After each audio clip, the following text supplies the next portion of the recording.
waa subaxnimo isniina taariikhdu waa 10 Agost 2012 waxaa loo dareeray garoonka aadan cadde si halkaasi baaritaan ay u maraan dhammaan dadka ka qaybgalaya doorashada madaxtinimada Soomaaliya oo ka dhacaysa iskuul booliisi ama tababarka kaahiye markii la gaaray goobta shirku ay ka dhacaysay oo ammaanka si aad loo adkeeyay ayaa waxaa markii hore la dhaariyay xildhibaano hore la isugu haystay waxaana taasi ay keentay in qaar ka tirsan xildhibaanada ay muranka keenaan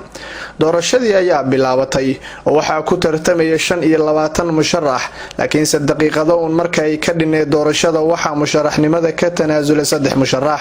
waxaana isku soo haray 22 musharax oo xilka u tartamayay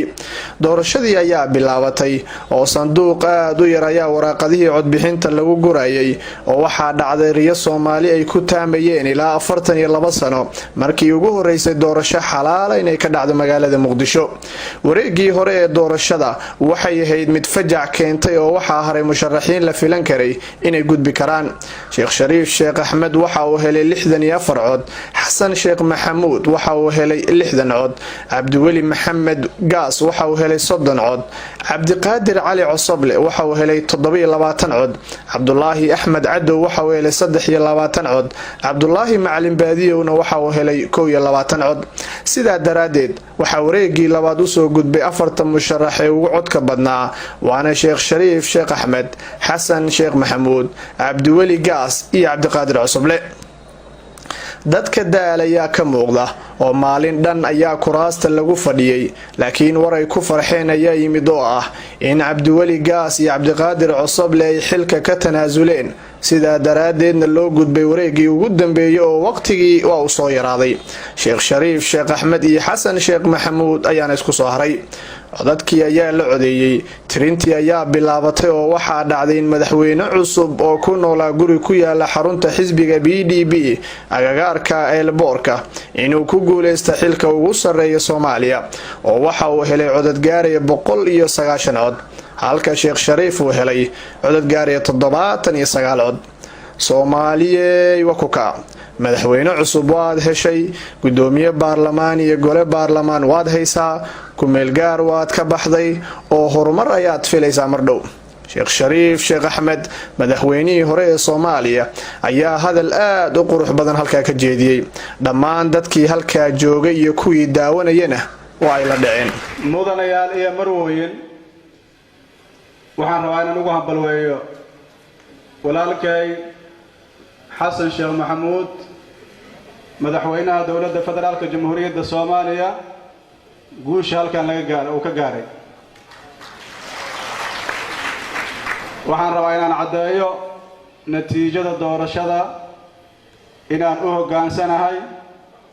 xaq ay tahay ku qanacsanahay kuna shaqay doono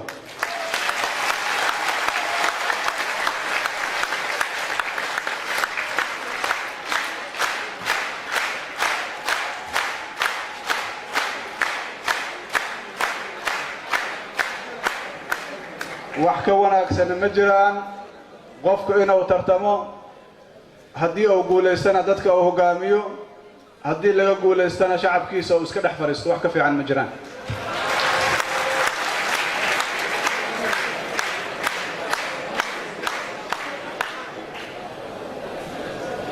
waxaan rabaa intaas inaan ku daro haddii aan guuleysto waxaan jeclaan lahaa in la hambaleeyo layla shaqeeyo qofkii guuleystana wuxuu uga fili karaa inaan la shaqeeyo gacan siiyo waxaan u maleynaa dhowr munaasabadood inaan idinkaga sheegay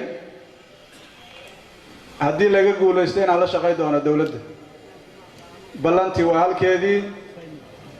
waxaan awood leeyahay waxaan sii doonaa dawladnimada Soomaaliya Ilaahay idankiisa talo iyo waxa la wixii lagaga baahdan diyaaran u ahaa mana ahaa doona insha Allah ta'ala mid dawladda sanka ka gala oo talada ku khasba waxaan ahaa doonaa mid suga talada intaas markii aan ka gudbo waxaan rabaa inaan mahad celiyo shacabka Soomaaliyeed dhammaantood sida ila shaqeeyeen sida gacanta ay siiyeen sidaas oo kale waxaan rabaa inaan mahad celiyo dawladihii kala duwanaa iyo saraakiisha ciidamada qalabka sida ciidamada AMISOM sida ay gacan ii soo siiyeen dhammaan shaqaalaha dawladda waxaan ka baxayaa saaladan ama qolkaan aan cuqdad qabin oo gacan laygu siiya shaqadaydii aaminsan inaan soo gaarsiiyo daalka maanta inuu ka baxo kumeel gaar laguna doorto madaxdii qaranka caasimadda Soomaaliya halkan waxaa taagan saraakiisha ciidamada waxaa taagan agaasimihii hay'adda nabad sugidda waxaa taagan taliyihii ciidamada xoogga waxaa taagan taliyihii booliska Soomaaliyeed dhammaan saraakiisha ciidamada qalabka sida saacadaas laga bilaabo si uu amnigu uusan u naqanin wax la isku haleeyo waxay ka amar qaadan doonaan madaxweynaha hadda la doorto mudan ayaa la marwooyin mar kale sharaf ay tahay Soomaaliya Ilaahay subhanahu wa ta'ala waxaan uga baryayaa mustaqbal ifaaya nabad buuxda horumar midnimo iyo inay gaaraan himilooyinkooda waxaan u maleynayaa inaan iloobay baarlamaanka inaan u mahad celiyo sababtan waa iska gara kartay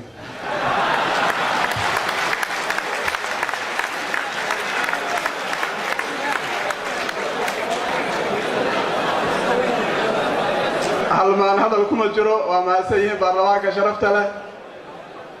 gaar ahaan ragga ay doortay aad u mahadsanyihiin wassalaamu calaykum waraxmatullaahi wabarakaatuh waxaa la dhaariyay Professor Xasan Sheekh Maxamuud madaxweynaha cusub waxa uu halkaa ka jeediyay hadal kooban oo u badnaa mahadcelin ku aadan shaqadii uu soo qabtay madaxweynihii hore waxaan u mahadcelinayaa sidoo kale guud ahaan intii ka soo shaqaysay in processkan taariikhiga ah ee madaxweynihii hore jamhuuriyadda Sheekh Shariif Sheekh Axmed oo ku tilmaamay inuu yahay process taariikhi ah waxaan qirayaa waxa maanta halkan ka dhacay taariikhda Soomaaliya inay bog dahab uga qornaan doonaan waxaan sidoo kale iyo si la mid ah si weyn aad iyo aad u weyn ugu mahadcelinayaa madaxweynihii hore ee jamhuuriyadda Soomaaliya Sheekh Shariif Sheekh Axmed waa saaxiibkayga shalay waa saaxiibkayga maanta wuxuuna ahaan doonaa saaxiibkayga berri haddii alla yiraahdo waxaan ku ammaanayaa oo aan ku hambalyaynayaa isbeddelka taariikhiga ah ee intii xukunka uu hayay Soomaaliya ka dhacay waa arrin taariikhda Soomaaliya ay xusi doonto magaciisuna mar walba uu ka muuqan doono taariikhda Soomaaliya inuu nasiib u yeeshay inuu hirgeliyo arrinta maanta dhacday dalka inay ka dhacdo xukuumadihii kala duwanaa iyo madaxdii xukuumadahaas ee ayaguna u sabab ka qayb qaadatay arrintaani maanta inay dhacdo waa u mahadcelinayaa dhammaan waxaan u hambalyaynayaa shacabka Soomaaliyeed waxaan leeyahay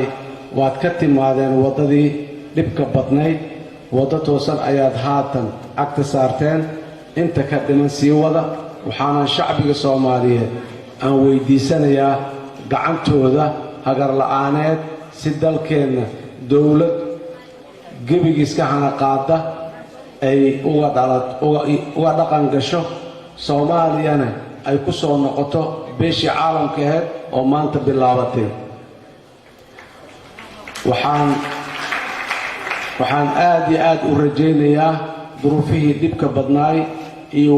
waayihii dhibka badnaay aan soo marnay inay noqon doonaan beej la rogay oo laga soo tegay haatanna uu noo bilowday beej cusub beejkaas cusubna shacabka Soomaaliyeed la'aantiis wax fiican kuma qormayaan sidii kuwii hore kale waxaan rajaynayaa waxa wax ugu fiican inay ku qormaan mar kale iyo mar kale waad mahadsantihiin wassalaamu calaykum waraxmatullaahi wabarakaatuh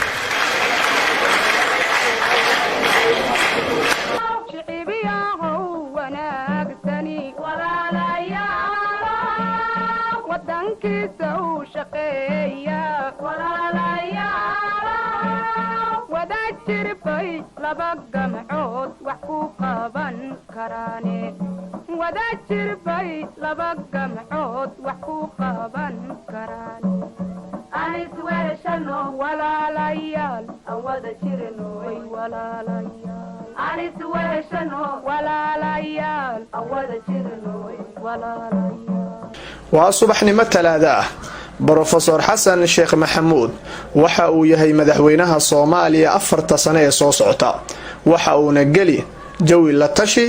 oo uu ku soo magacaabi doono ra'iisul wasaare Soomaaliya ay yeelato.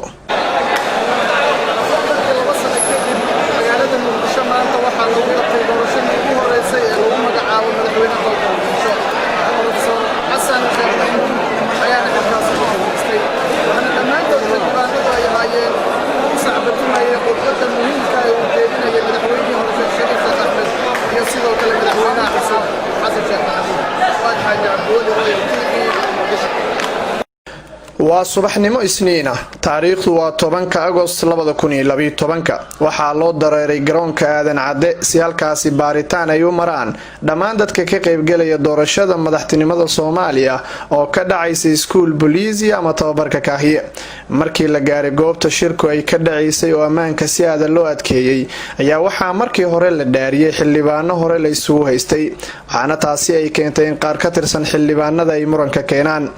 doorashadii ayaa bilaabatay oo waxaa ku tartamaya 25 musharax laakiin daqiiqado uun marka ay ka dhinay doorashada waxaa musharaxnimada ka tanaasulay 3 musharax waxaana isku soo haray 22 musharax oo xilka u tartamayay doorashadii ayaa bilaabatay oo sanduuq aad u yar ayaa waraaqadihii codbixinta lagu gurayay oo waxaa dhacday riyo Soomaali ay ku taamayeen ilaa 42 sano markii ugu horeysay doorasho xalaal inay ka dhacdo magaalada Muqdisho wareegii hore ee doorashada waxay ahayd mid fajac keentay oo waxaa haray musharaxiin la filan karay inay gudbi karaan Sheekh Shariif Sheekh Axmed waxa uu helay 64 cod Xasan Sheekh Maxamuud waxa uu helay 60 cod Cabdiweli Maxamed Gaas waxa uu helay 30 cod Cabdiqaadir Cali Cosoble waxa uu helay 27 cod Cabdullaahi Axmed Cadow waxa uu helay 23 cod Cabdullaahi Macalin Baadiyowna waxa uu helay 21 cod sida daraadeed waxa wareegii labaad u soo gudbay 4 musharax ee ugu codka badnaa waana Sheekh Shariif Sheekh Axmed Xasan Sheekh Maxamuud Cabdiweli Gaas iyo Cabdiqaadir Cosoble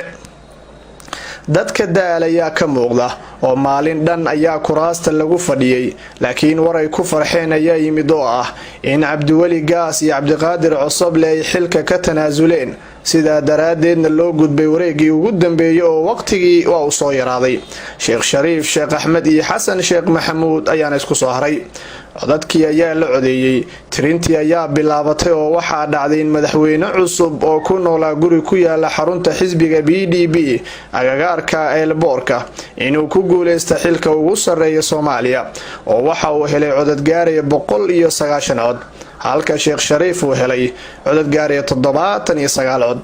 Soomaaliya wakuka madaxweyne cusub waad heshay gudoomiye baarlamaan iyo gole baarlamaan waad haysaa kumeel gaar waad ka baxday oo horumar ayaad filaysaa mardhow Sheekh Shariif Sheekh Axmed madaxweynihii hore ee Soomaaliya ayaa hadal aad u qurux badan halka ka jeediyay dhammaan dadkii halka joogay iyo kuwii daawanayna waa ay la dhaceen mudanayaal iyo marwooyin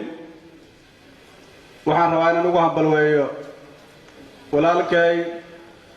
Xasan Sheekh Maxamuud madaxweynaha dawladda federaalka jamhuuriyadda Soomaaliya guusha halkan ka gaaray waxaan rabaa inaan cadeeyo natiijada doorashada inaan u hoggaansanahay xaq ay tahay ku qanacsanahay kuna shaqay doono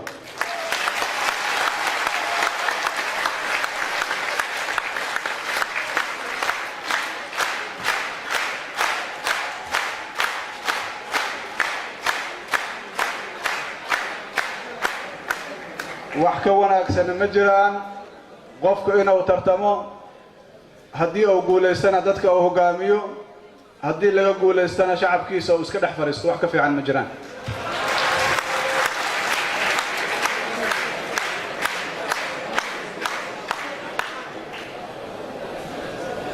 waxaan rabaa intaas inaan ku daro haddii aan guuleysto waxaan jeclaan lahaa in la hambaliyo la shaqeeyo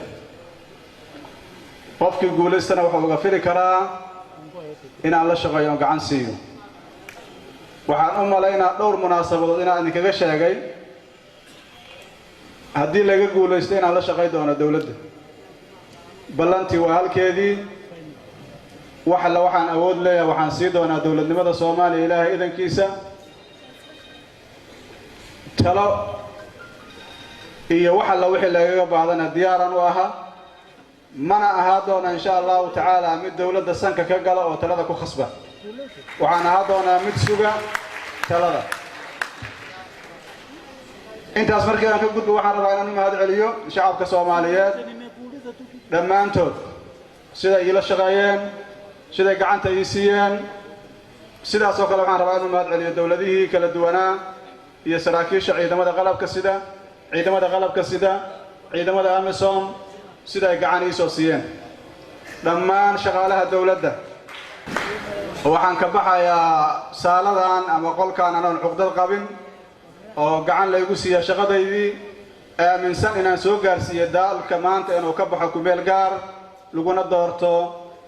madaxdii qaranka caasimadda Soomaaliya halkan waxaa taagan saraakiisha ciidamada waxaa taagan agaasimihii hay'adda nabad sugidda waxaa taagan taliyihii ciidamada xoogga waxaa taagan taliyihii booliska Soomaaliyeed dhammaan saraakiisha ciidamada qalabka sida saacadaas laga bilaabo si uu amnigu awsan u naqan wax la isku haleeyo waxay ka amar qaadan doonaan madaxweynaha hadda la doorto mudanayaal marwooyin mar kale sharaf ay tahay Soomaaliya Ilaahay subhanahu wa ta'ala waxaan uga baryayaa mustaqbal ifaaya nabad buuxda horumar midnimo iyo inay gaaraan himilooyinkooda waxaan u maleynayaa inaan iloobay baarlamaanka inaan u mahad celiyo sababtan waa iska gara kartay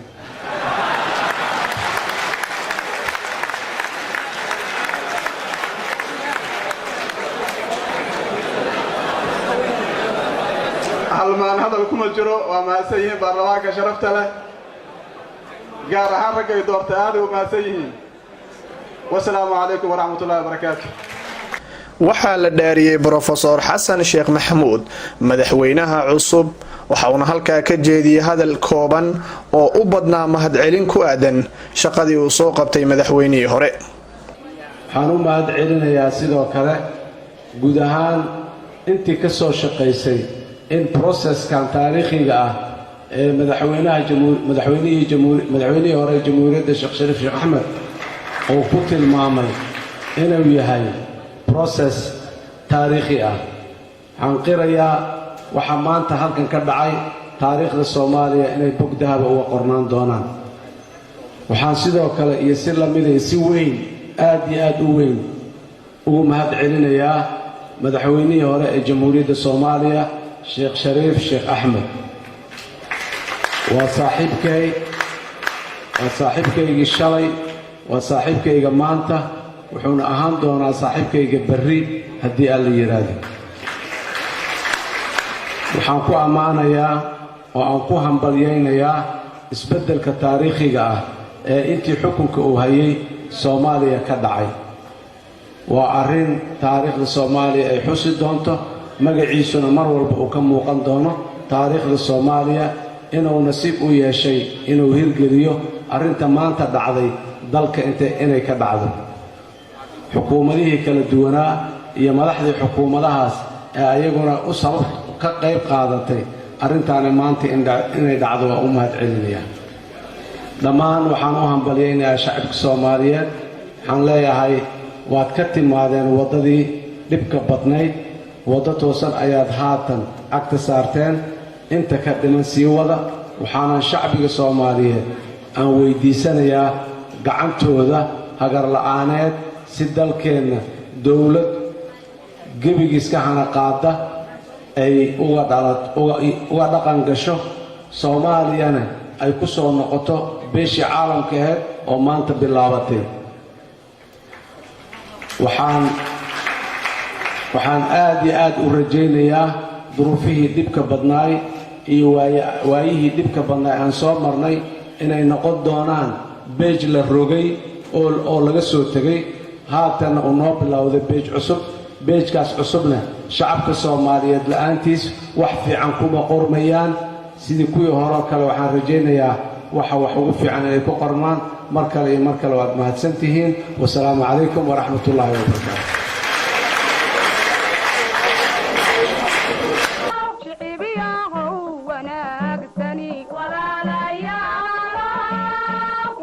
dalkiisa uu shaqeeya wada jirbay laba gamcood wax ku qaban karaane wada jirbay laba gamcood wax ku qaban karaane anis weeshano walaalayaal aan wada jirno way walaalayaal anis weeshano walaalayaal aan wada jirno way walaalayaal waa subaxnimo talaada ah Professor Xasan Sheekh Maxamuud waxa uu yahay madaxweynaha Soomaaliya 4 sano ee soo socota waxa uuna gali jawi la tashi oo uu ku soo magacaabi doono ra'iisul wasaare Soomaaliya ay yeelato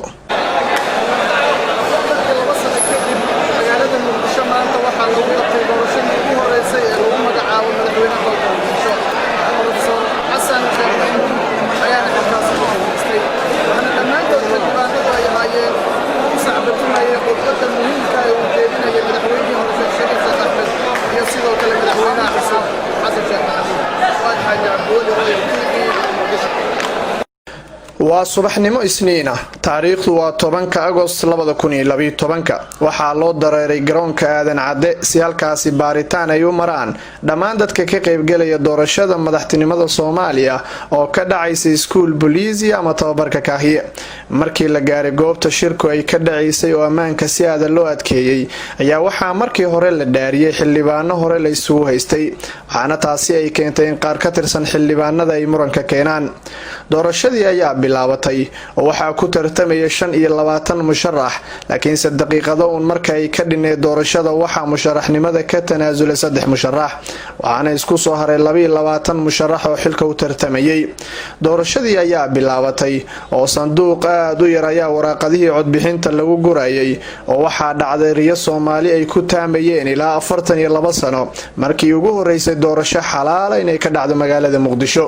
wareegii hore ee doorashada waxay ahayd mid fajac keentay oo waxaa haray musharaxiin la filan karay inay gudbi karaan Sheekh Shariif Sheekh Axmed waxa uu helay 64 cod Xasan Sheekh Maxamuud waxa uu helay 60 cod Cabdiweli Maxamed Gaas waxa uu helay 30 cod Cabdiqaadir Cali Cosoble waxa uu helay 27 cod Cabdullaahi Axmed Cadow waxa uu helay 23 cod Cabdullaahi Macalin Baadiyowna waxa uu helay 21 cod sidaa daraadeed waxa wareegii labaad u soo gudbay 4 musharax ee ugu codka badnaa waana Sheekh Shariif Sheekh Axmed Xasan Sheekh Maxamuud Cabdiweli Gaas iyo Cabdiqaadir Cosoble dadka daalaya ka muuqda oo maalin dhan ayaa kuraasta lagu fadhiyay laakiin waray ku farxeen ayaa yimid oo ah in Cabdiweli Gaas iyo Cabdiqaadir Cosoble ay xilka ka tanaasuleen sidaa daraadeedna loo gudbay wareegii ugu dambeeyay oo waqtigii waa u soo yaraaday Sheekh Shariif Sheekh Axmed iyo Xasan Sheekh Maxamuud ayaana isku soo haray codadkii ayaa la codeeyay tirintii ayaa bilaabatay oo waxaa dhacday in madaxweyne cusub oo ku noolaa guri ku yaala xarunta xisbiga PDP agagaarka eelboorka inuu ku guuleysto xilka ugu sareeya Soomaaliya oo waxa uu helay codad gaaraya 190 cod halka Sheekh Shariif uu helay codad gaaraya 79 cod Soomaaliya wakuka madaxweyne cusub waad heshay gudoomiye baarlamaan iyo gole baarlamaan waad haysaa kumeel gaar waad ka baxday oo horumar ayaad filaysaa mardhow Sheekh Shariif Sheekh Axmed madaxweynihii hore ee Soomaaliya ayaa hadal aad u qurux badan halka ka jeediyay dhammaan dadkii halka joogay iyo kuwii daawanayana waa ay la dhaceen mudanayaal iyo marwooyin waxaan rabaa inaan ugu hambalweeyo walaalkay Xasan Sheekh Maxamuud madaxweynaha dawladda federaalka jamhuuriyadda Soomaaliya guusha halkan uu ka gaaray waxaan rabaa inaan caddeeyo natiijada doorashada inaan u hoggaansanahay xaq ay tahay ku qanacsanahay kuna shaqay doono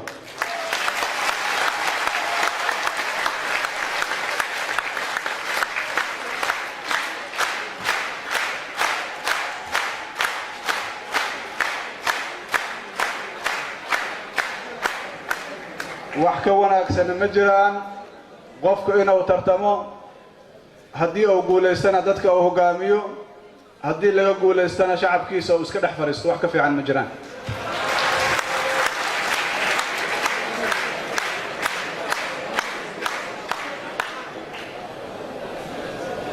waxaan rabaa intaas inaan ku daro haddii aan guulaysto waxaan jeclaan lahaa in lay hambaleeyo layla shaqeeyo qofkii guulaystana wuxuu uga fili karaa inaan la shaqeeyo oo gacan siiyo waxaan u malaynaa dhowr munaasabadood inaan idinkaga sheegay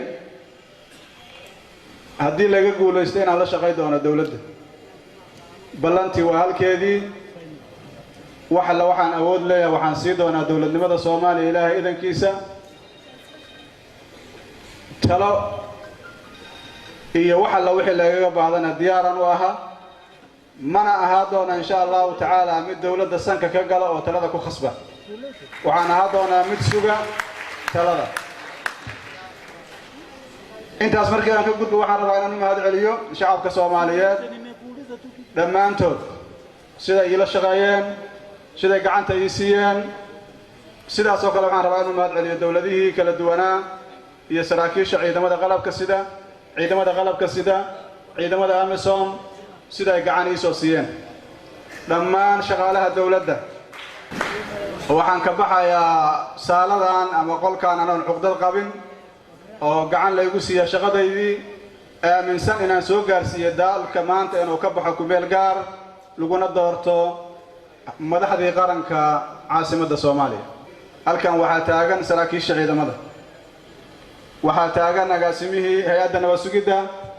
waxaa taagan taliyihii ciidamada xoogga waxaa taagan taliyihii booliska Soomaaliyeed dhammaan saraakiisha ciidamada qalabka sida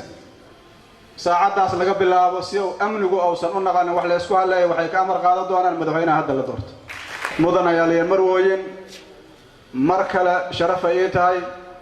Soomaaliya Ilaahay subhanahu wa ta'ala waxaan uga baryayaa mustaqbal ifaaya nabad buuxda horumar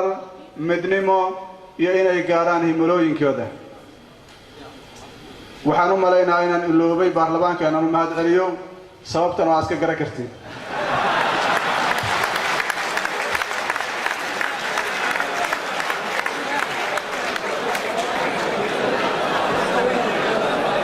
halmaan hadal kuma jiro waa mahadsanyihiin baarlamaanka sharafta leh gaar ahaan ragga ay doortay aad u mahadsanyihiin wassalaamu calaykum waraxmatullaahi wabarakaatuh waxaa la dhaariyay Professor Xasan Sheekh Maxamuud madaxweynaha cusub waxa uu halkaa ka jeediyay hadal kooban oo u badnaa mahad celin ku aadan shaqadii uu soo qabtay madaxweynihii hore waxaan u mahad celinayaa sidoo kale guud ahaan intii ka soo shaqaysay in processkan taariikhiga ah ee madaxweynihii hore jamhuuriyadda Sheekh Shariif Sheekh Axmed oo ku tilmaamay inuu yahay process taariikhi ah waxaan qirayaa waxa maanta halkan ka dhacay taariikhda Soomaaliya inay bog dahab uga qornaan doonaan waxaan sidoo kale iyo si la mid ah si weyn aad iyo aad u weyn ugu mahad celinayaa madaxweynihii hore ee jamhuuriyadda Soomaaliya Sheekh Shariif Sheekh Axmed waa saaxiibkayga shalay waa saaxiibkayga maanta wuxuuna ahaan doonaa saaxiibkayga berri haddii aan la yiraahdo waxaan ku ammaanayaa oo aan ku hambalyaynayaa isbeddelka taariikhiga ah ee intii xukunka uu hayay Soomaaliya ka dhacay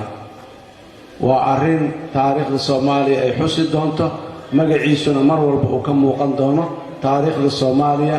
inuu nasiib u yeeshay inuu hirgeliyo arrinta maanta dhacday dalka inay ka dhacdo xukuumadihii kala duwanaa iyo madaxdii xukuumadahaas ee ayaguna u sabab ka qayb qaadatay arrintaani maanta inay dhacdo waa u mahad celinayaan dhammaan waxaan u hambalyaynayaa shacabka Soomaaliyeed waxaan leeyahay waad ka timaadeen waddadii dhibka badnayd waddo toosan ayaad haatan agta saarteen inta ka dhiman sii wada waxaana shacbiga Soomaaliyeed aan weydiisanayaa gacantooda hagar la'aaneed si dalkeenna dawlad gebigiiska hana qaada ay uga dhaqan gasho Soomaaliyana ay ku soo noqoto beeshii caalamka ahayd oo maanta bilaabatay waxaan aad iyo aad u rajaynayaa duruufihii dhibka badnaay iyo waayihii dhibka badnaa aan soo marnay inay noqon doonaan beej la rogay oo laga soo tegay haatan uu noo bilowday beej cusub beejkaas cusubna shacabka Soomaaliyeed la'aantiis wax fiican kuma qormayaan sidii kuwii hore kale waxaan rajaynayaa waxa wax ugu fiican inay ku qormaan mar kale iyo mar kale waad mahadsantihiin wassalaamu calaykum waraxmatullaahi wabarakaatuh